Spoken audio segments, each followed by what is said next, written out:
Hello everyone! So, we know what time of year it is. It is time to rate the bonfires out of 10 based on how sectarian they are. Okay, so we've had to start with this one. There's no way I could have started this video without this one. This one, like, you can't even describe it as sectarian. Like, it's above that. Like, it's just like a proper racist. Like, who thought of this? Like, who actually got this in their heads to put asylum seekers at the top of a bonfire and put it on fire? Like, who actually thinks about that? I just feel like giving this a 10 out of 10 wouldn't be enough. It has to be an 11. Surely it does. Like, this is just psychotic. Like, wow. I actually heard someone on the radio earlier call this an art installation. An art installation. Words fail me. Okay, so this one has given us new bonfire victims. Kneecap. Yeah, so as you can see, those three figures are obviously meant to be kneecap. And we've got, what does that say? Something kneecap. Mara Ida. Oh, that's not in Irish. See, I don't speak Irish, so I'm only realising that now. But interesting that they have Irish on the bonfire, encouraging Irish speaking, you know, like the Irish Language Act. So thank you for that. Of course, they've got like the tricolour and the Palestinian flag, you know, like your typical like bonfire things. Do you know what? I would give this one an 8 because they're burning actual people, which is like targeting people, you know. But I'm going to take a point away and give it a 7 because they are putting Irish on the sign, therefore encouraging the Irish language to thrive. So they kind of did a bit of like publicity, you know, promoting the Irish language. So thank you for that. So we'll give this one a 7. Okay, so our third bonfire, kneecap feature again. Well done, kneecap. Another feature, well done. So the sign there says F, kneecap and Palestine. You know, typical target of Palestine. And then they've got 2 tricolours. They've got 2 Palestinian flags and then like another flag. I can't really recognise what that is. So, you know, all being said, it's not too bad. They've only got a couple of flags, you know, not too bad. I've seen worse. Some have been absolutely plastered.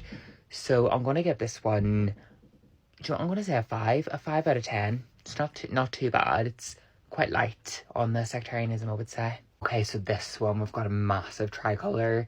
See, when I see the ones like this, I always get so confused because you're never going to find this on St. Patrick's Day. Do you know what I mean? Like, if I go and try and find a tricolour for St. Patrick's Day, I'm never going to find something this big. But the loyalists on the 11th always seem to find it. Insane. And they've got that like white thing there, and I can't tell if that's like covering up something really offensive because I found this from someone's profile on Facebook. So something tells me that they're trying to like cover this up to make it less bad. You know, like not as if they're burning a tricolour, but you know, it's not too bad. Oh my god, also as well, in this field there was like a playground and it was like a carnival. And there were like children there, like next to this bonfire that's really sectarian. So that like says a lot about this one, doesn't it? I actually am going to give this one a 7 out of 10 because that's a massive tricolour. And the fact I know that like children were playing next to it is just that bit more evil, you know. So quite intrigued by this one. It's more of like a square sort of formation as opposed to the traditional circle, you know, the traditional curved, which is very interesting, you know, kind of doing its own thing here, you know, going against the grain, you know, not conforming to society. Yeah, but quite a lot of tricolours here, aren't there? There's about, I'm counting about 6. No, I'm not. Am I counting 4? I don't know how many I'm counting here, but I think I can see a Palestinian flag there as well. Yeah, and they're very high up, so people have obviously risked their lives to do that. So, I don't know, like, there's no, like, targeting of people. There's no, like, KAT, you know. Do you know what, I'm actually just going to give this one a 6. Yeah, I do like how it's going against the grain, so we'll give them a 6. We'll go a wee bit light on this one just for the creativity, you know. Yeah, so this one, many a tricolour. You can hardly even see the bonfire, the amount of stuff that's on it. They've got a sign there that says end internment. For those that don't know, internment, when they arrested people without, for a trial, you know, without any evidence, you were able to just like arrest people. So apparently they're against that. Are they for that? No, they're for it because they're burning the end internment. So they want people to be arrested without trial. Kind of bad, kind of terrible. Do you know what? I really think this one is really bad. I'm actually going to get this one an 8, you know, just because of the internment thing, because surely we can all agree that's wrong, but apparently This one straight up, I'm just gonna give it a 10 out of 10 because you literally cannot see the bonfire. Like, where's the bonfire? Is this even a bonfire? Don't know, unsure. But yeah, like, they seem you've gotten like every flag, every symbol they could find ever, and just put it all together and just burn it. And that is just, you know, they haven't even been selective about it. It's just ugly. Do you know what I mean? Like, they don't understand the idea of minimalism.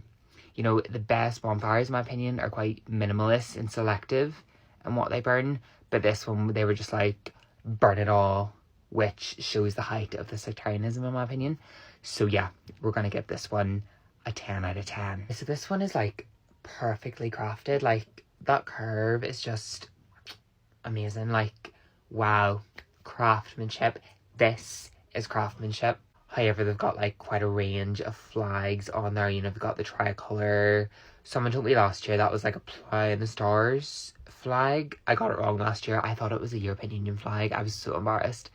Yeah, they've got the harp and stuff. They've got the election posters. I think that's the Hunger Strikers, is it?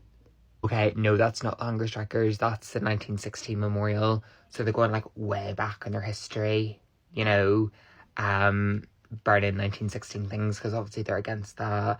To me, that's like really sectarian because they're like really going back and like doing the research so they can be as sectarian as possible, you know, like it's kind of hardcore. So, you know, this one, it doesn't have a lot of flags, but it's more like minimalist, you know what I mean? The 1916 one's getting me, it really is. So I think we're gonna go for a 7, you know, because I feel like most historians agree that like 1916 was like fair enough. So yeah. And there we have it. That is the bonfires ranked for another year. I have to say that one with the asylum seekers, like, that has to be the worst bonfire I've ever seen. Like, that is like shocking, isn't it? Like, I think that's worse than the Pope being hanged from it. I have to say, like, I don't think, like, I'm really interested next year to see if they can top that because, my God, wow. But anyway, thank you so much. Love doing this tradition, and yeah, stay safe this year.